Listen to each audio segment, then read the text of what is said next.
Welcome, everybody. Despite reports the Fever have made it back to Gamebridge sober as can be, and while that might be a fake status, Coach White gave us an update on Caitlin Clark. I see Caitlin down there. Is there anything new about her status or day to day? Is she gonna be able to play tomorrow? No, she's gonna be out tomorrow. Is there any updated timeline in your head of when she could return this weekend, sooner after that? I don't have anything in my head other than what I'm told. My goal has always been the same. Like, I don't want this to be something that lingers, that we come back too soon. We want to make sure that she is 100% ready to go and that we put her long-term health and wellness as at the forefront. Nothing about it being a game time decision these last couple games and being able to rule her out today. Is there any extra kind of concern about just, that little change in? I don't know if there's extra concern as more of like, hey, let's just maintain perspective. She wants to play, and she's working to play, and she has been working to play. And I think after a few days, it's like, okay, we've got a little bit of time. Thinking 5 games before AllStar Break, we've got a little bit of time. So let's just ease her mind, even though she's antsy, and let's do this the right way and make sure that we're ready to go and 100% when she comes back. From the get-go, I think that the misnomer of day-to-day was unfair to the fans, in my opinion, and there's a lot of thoughts around why that this has been used and for ticket sales and all sorts of stuff. I think those are, in a lot of ways, rational based on the numbers that we have seen, thoughts of what could be happening. I think that they were hopeful that since it was mild and they read it as mild initially on scans or what have you, and saying lots of things like she's a quick healer, that they were hopeful they could get her back sooner rather than later. However, the reality is I think that as they've gone on and developed and they've kind of bonded and informed through these games, winning the Commissioner Cup with Caitlin Clark on the bench, I think that they've gotten more confidence in playing without her and more into the line of thinking that maybe they brought her back too quickly from the quad injury. They were excited to have her back. They had some losses and they thought now is the time to kind of re-energize and bring her back. We think she's ready. And then, she got another injury. And so now they're like, okay, the last thing we want, the thing that will really disrupt our run to the playoffs is going to be if Caitlin Clark re-injures again because we bring her back too soon. So they're going to take their time. And Commissioner Cup just gives them more confidence to take their time.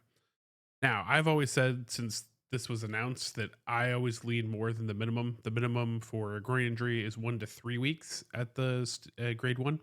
So I was thinking 2 weeks immediately. I was thinking, she'll be back probably by the Golden State Valkyries game or the Atlanta game.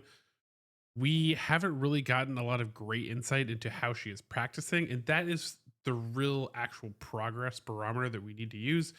If we see her in practicing and she's running drills and she's, participating, that is a greater sign that she's going to come back than what we have seen so far.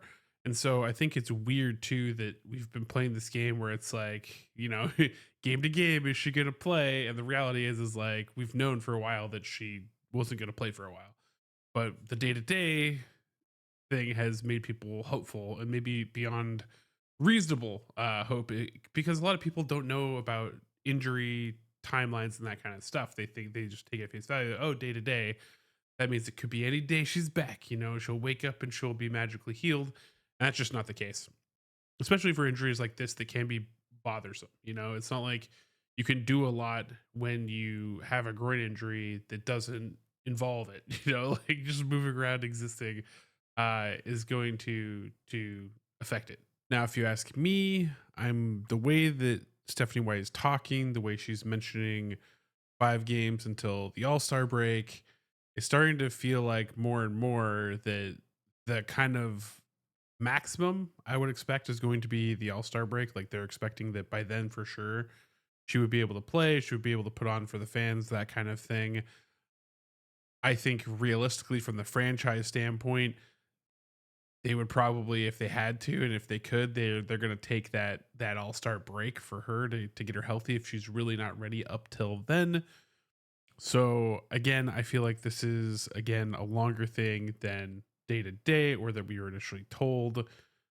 Golden State Valkyries and Atlanta Dream may be even more ambitious because that's the 9th and the 11th coming up, where I think that it could extend even further. And so we're not going to maybe have her back until, more towards the longer end of the kind of grade 1 prognosis, which is 1 to 3 weeks.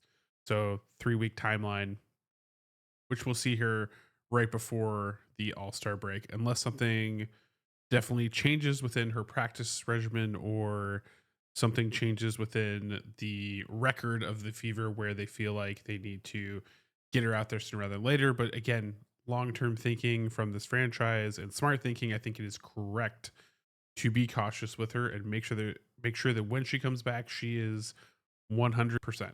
I do also like in the recent interviews that the Fever have stated that they have a short memory. They got the win, great. Now they're focused on today. They've already talked about looking at some film for the Aces matchup. I'm going to do a quick little overview of that matchup in a separate video, but I think that the Aces have just had the Fever's number, and it's always different. I think that the reason the Aces have had the Fever's number over time is a lot of times that for the last couple years, they've just been a really stacked, better team. Like for the most part, like they came off back-to-back champions, and then we're going for a third peat, and we're taking on a Fever team that was figuring themselves out, made it to 500, and made it to the playoffs. Where I think the reality is as this has gone on, I think that it's kind of morphing more into. I don't think the team now is strictly more talented than the Indiana Fever. I think that Asia Wilson's still good, Jackie Young's still good. They still have great players, but I think that now it's more of like the Aces have the mental edge. They have the confidence. They're the ones that have gone 16-0 so far. Can the Fever just kind of get over that hump? It's similar to the fourth quarter collapse. It's just going to be that mental hurdle of like, let's focus down. We know that we've beat the Liberty. We just beat the Lynx at home in a big game. We're coming off short rest, which is going to be the tough part of this game. Really, it's going to probably be one of the biggest factors beyond Caitlin Clark being on the bench. But I think that if they can pull together and pull off a similar defensive stand that we saw from them with the Lynx, I think they will have a good shot at winning this game, especially if they can keep the Aces down to or in the 70s or in the low 80s, and then they can, have Kelsey Mitchell have a game and score and overtake them. This has been kind of what we've seen from the Aces games this year. Their defense is exploitable. They are a team that has had games where they've struggled offensively. So we'll have to see if all those things can pan out and if the Fever can take a victory, but I'll break it down more in my upcoming video. As for that, thanks for everybody for supporting my last two videos. They've really popped off. Obviously, the Fever popped off, so that ups the excitement and everything. But honestly, I really appreciate all the love I've been getting from these past few videos, and also those of you who are new to the channel and subscribing and finding me. I think if it feel like yesterday I was at like 7,000 an hour. We're almost, we're on our way to 9K. I think we're like 8,700 subscribers, something like that. So really thank you from everyone from the bottom of my heart. And then also, leave me a comment. When do you think Caitlin Clark will return? And what do you think the Fever's chances are against the Aces? And as always, remember, you're going to be amazing today because you are amazing. And I'll catch you next episode.